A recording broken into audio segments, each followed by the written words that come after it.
Two thieves inside this smoke shop, one outside holding the door, and the shop's owner just about to jump into action. I gotta say, using that phrase, jump into action, is just a little bit cringe and inappropriate for this news story, courtesy of 8 News Now, Las Vegas. Denise Valdez, obviously on her way to winning a Pulitzer Prize for that opening intro. What are my thoughts about this story, which actually occurred on the 6th of August this week? Okay, so I'm not a shop owner, I'm not a business owner, so the general sentiment from what I've seen in the comments below in this video is that every shop owner has their own right to defend their businesses and their lives. Now, I do agree with that statement. The problem I have with this video footage that I cannot show you because it is extremely graphic.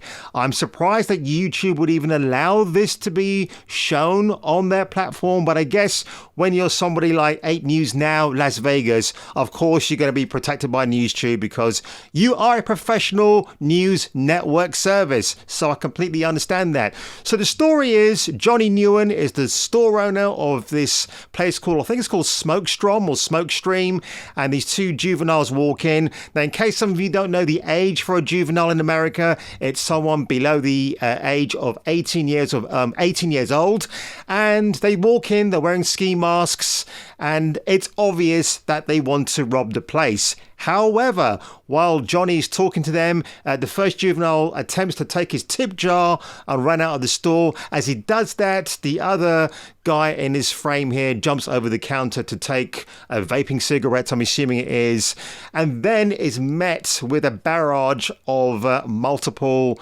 attacks with a knife. That's the only way I can phrase it here.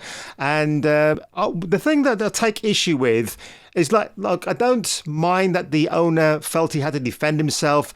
I just think the extremes he went to tackle an unarmed individual, I just have a bit of a problem with that because, again, I'm not an American, I don't live in America, and I know some of you who see my video will be thinking, what is this dude talking about? You've got every right to defend yourself. Now, I will say this much. If I were confronted with somebody who's got a weapon and they're about to extinguish me and I happen to have a weapon as well, of course, I'm going to use every means necessary to deal with the situation. And hopefully it'll have a better outcome than it did for this poor guy. Now, of course, the youngster who got stabbed and then is left lying on the floor. In fact, he gets thrown on the floor by the owner, which again, I thought was like, wow, man, how can you do that?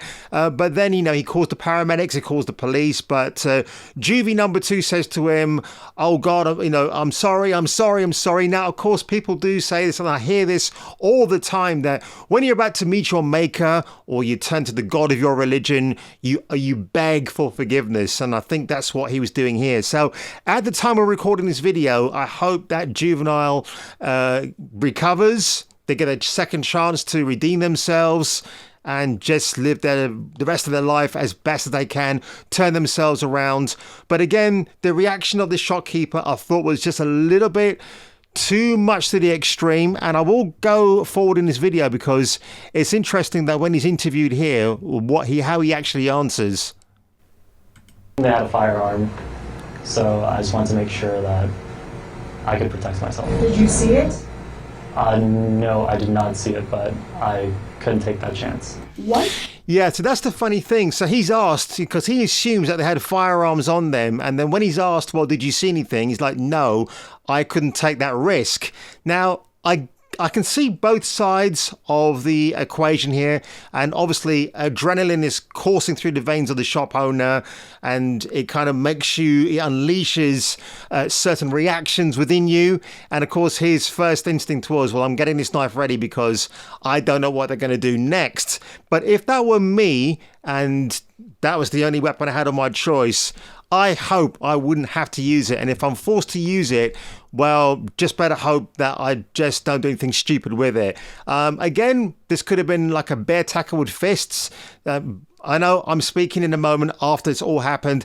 Everybody's got their own version of what they would do. That's the version I have. But, the sentiment from people in general is like these two, or the guy dressed in black got what he deserved. I think he deserves to live. I think he deserves a second chance at life. But if we go to the end of this video here, and again, some of the reporting by professionals, by the way, is just like they go over to this other reporter, I think her name is Victoria Saha, and she looks like a squirrel caught in the headlights of a car. She kind of parrot talks what Denise Valdez had just said before in her report. But if we just go up to this point of the video here, and then hear what this security officer has to say. Thought of the situation. I wholeheartedly agree with defending yourself and having that ability to defend yourself and your family and others. But if it's just items that are replaceable, at the end of the day, it's just let them take what they need to take. Now, what's very interesting about Mr. Alvarez's statement there is that he says that you should defend your family and yourself with the best means necessary. And of course, he doesn't say to go beyond that. It's about defending yourself. And I know people got really infuriated by the comment that Mr. Alvarez said about, well, you should just let them go in and take parts of your business. But I'm in agreement with the officer there, because those things can be replaced. Yeah, I know you've got to spend more money to replace those things. But what's more at cost here? Your life or the things that are taken away, immaterial things that are taken away from your store, which could easily be replaced. So once again, I want to say I hope that youngster gets a chance to recover and just goes on a different path in life. I guess the experience would be that they'll never do crime again. And juveniles, they're probably guys from broken homes, no parents, probably foster kids, or maybe not, they just escaped juvenile for the day. And, what would have been normally a routine thing for them, maybe it was their first time doing it.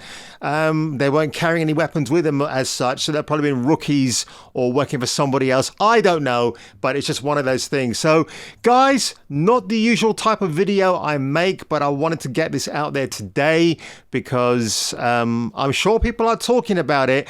I'm pretty sure they're going to be comments in my video here disagreeing with my take. But again, I just thought the shop owner went far too much to the extreme in how to defend his business when it could have been a little bit more of a less violent outcome. So folks, if you've got any comments to leave them below in this video.